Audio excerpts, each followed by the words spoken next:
சோமநாத் கோயிலில் தன்னை எதிர்க்க யாரும் இருக்க மாட்டார்கள் என எண்ணிய கஜினியை பல்லாயிரக்கணக்கான ஊர் மக்களும் கோயிலில் பணிபுரிந்தவர்களும் அர்ச்சகர்களும் திரண்டு எழுந்து எதிர்த்தனர். கையில் கிடைத்ததெல்லாம் கொண்டு கஜினியின் படையை எதிர்த்து நின்றார்கள். கஜினியின் கண்கள் சிவந்தன. எதிர்ப்பவர்களின் தலையை மண்ணில் உருளச் செய்யுங்கள் என கட்டளை வந்தது கஜினியிடமிருந்து. ஆப்கான் வீரர்களின் வாட்கள் சுழண்டன. வெட்டி தள்ள தள்ள மேலும் மேலும் மக்கள் முன்னேறி வந்து வழிமறித்தார்கள்.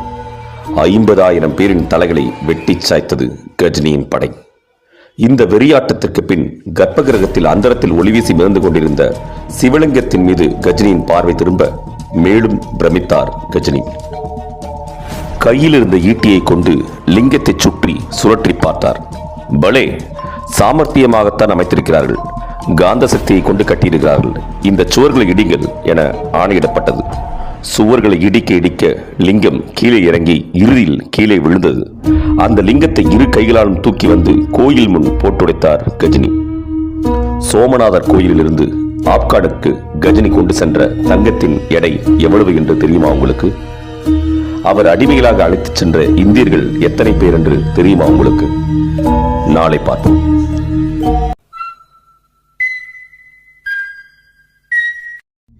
சோமநாதர் கோவிலில்